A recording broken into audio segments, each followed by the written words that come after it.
यहाँ पे हमने ये बताया था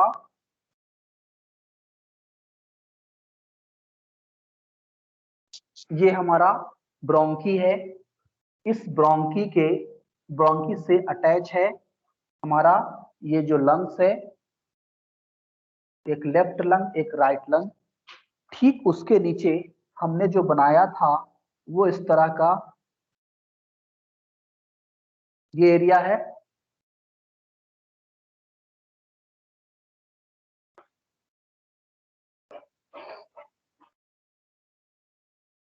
ये हमने एरिया बनाया था, ये हमारा लंग्स है।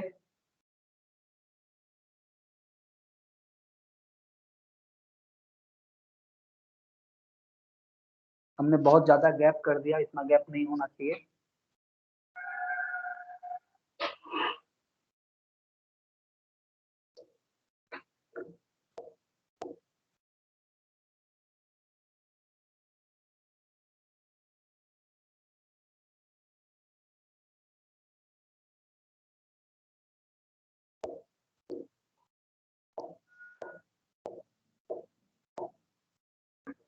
ये हमारा लंग्स है, ठीक। अब उस लंग्स के ठीक नीचे का जो रीजन है, उस रीजन को हमने क्या नाम दिया था? डायफ्राम। अब इस डायफ्राम में क्या खासियत होती है? Diaphragm is made of specific muscles which have regular contraction and relaxation property as like our heart muscles or cardiac muscles। ठीक है। when there is movement in diaphragm, ठीक है, जिस तरह हम लोग बाइक पे बैठते हैं, गाड़ी में सॉकर होता है, उस सॉकर का क्या काम होता है?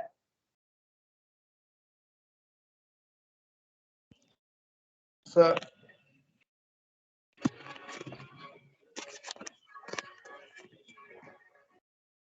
गाड़ी में जो सॉकर होता है वो क्या काम करता है? शॉक एब्जॉर्बर का काम करता है। तो ठीक उसी तरह से हमारा ये जो डायफ्राम होता है, जब डायफ्राम नीचे की ओर जाएगा, ठीक है, डायफ्राम जब रिलैक्स करेगा तो रिलैक्स करने के कारण ये डायफ्राम का ये जो एरिया है वो नीचे की ओर चलाएगा। तो इससे जो अटैच्ड हमारा लंग्स है, लंग्स को फैलने के लिए प्रॉपर स्पेस मिल गया। देखा आपने? जब ये डायफ्राम नीचे की ओर मूव करता है तो इस नीचे की ओर मूव करने के कारण इस डायफ्राम के क्या होगा? बोलिए। इस डायफ्राम के नीचे की ओर मूव करने के कारण हमारे इस लंग्स को फैलने के लिए स्पेस मिल गया। तो जैसे ही ये लंग्स नीचे फैलेगा वो क्या हो जाएगा? लंग्स का वॉल्यूम बढ़ गया। तो जैसे ही वॉल्यूम बढ़ गया, बाहर से ऑक्सीजन इसके अंदर इंटर कर गया। बात समझ में आई? जैसे ही डायफ्राम नीचे की ओर मूव किया, डायफ्राम के नीचे मूव करने के कारण इस लंग्स को फैलने के लिए प्रॉपर स्पेस मिला, और इस स्पेस के कारण लंग्स के अंदर का सरफेस एरिया बढ़ गया। जैसे इसका नीचे का वॉल्यूम बढ़ा, बाहर से ऑक्सीजन जो हुआ वो इनहेल होके अंदर चला आया लंग्स के अंदर।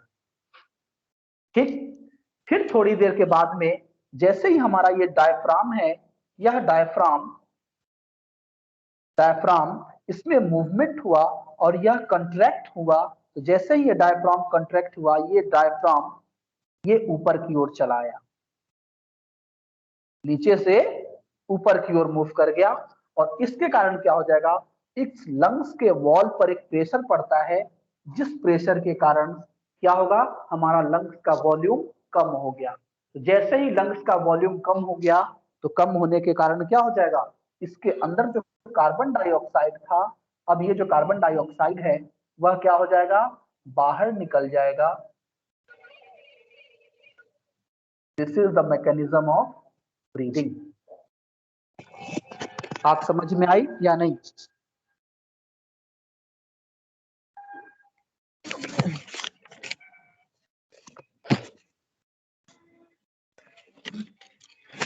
बात समझ में आई आप लोग को? Yes sir. चलिए, मैंने रेस्पिरेटरी क्वेश्चन बताया था, प्लांट रेस्पिरेशन में? Yes sir. अच्छी बात है। यहाँ पर फिर एक चीज और हमें याद रखना है कि हमने जो पढ़ा था इसका rib cage, what is the importance of rib cage?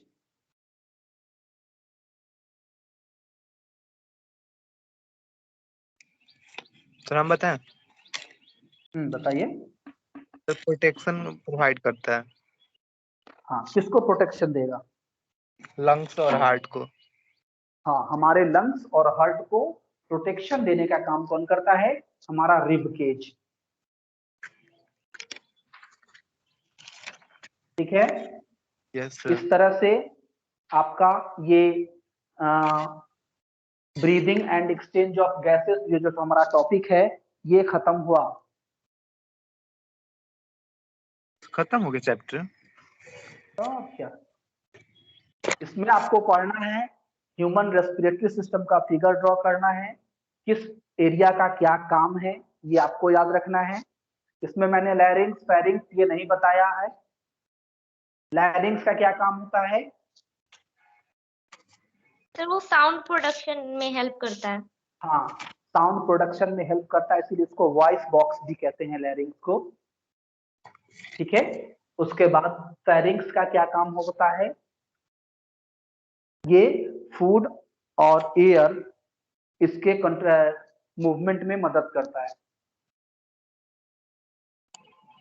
Food और एयर मूवमेंट में मदद करता है। हाँ, हमारा जो फेरिंग्स है, वह फेरिंग्स क्या काम करेगा? एक बार में एक ही चीज को अलाउ करेगा अंदर जाने के लिए। यस।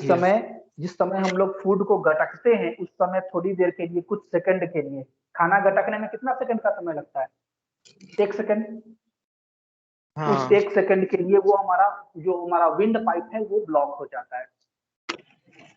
इसी में आप पढ़ेंगे इपीग्लोटिस। हाँ।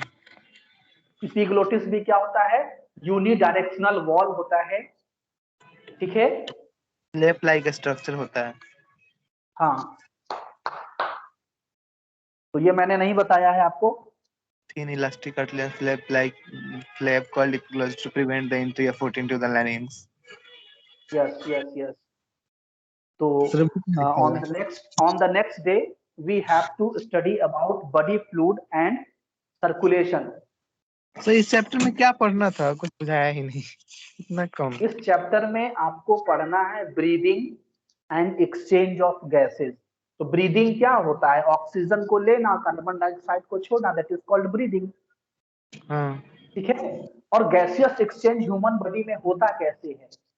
Through lungs. लंग्स के थ्रू गैसियस एक्सचेंज कैसे होता है, ये हमें रिप्रेजेंट करना था।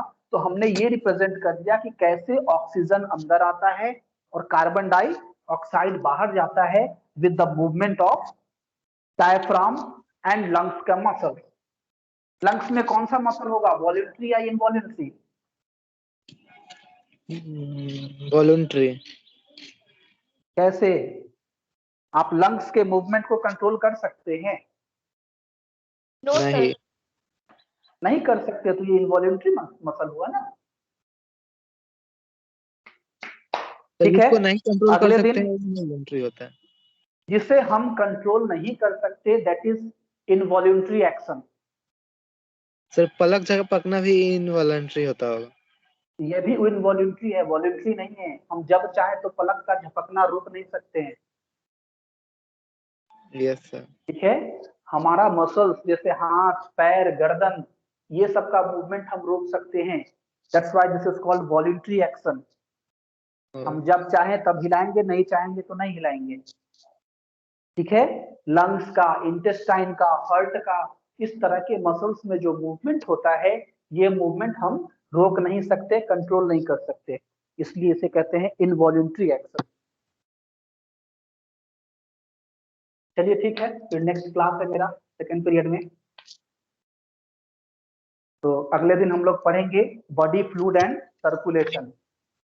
सर बुक में तो बहुत सारे टर्म अभी दिया हुआ है।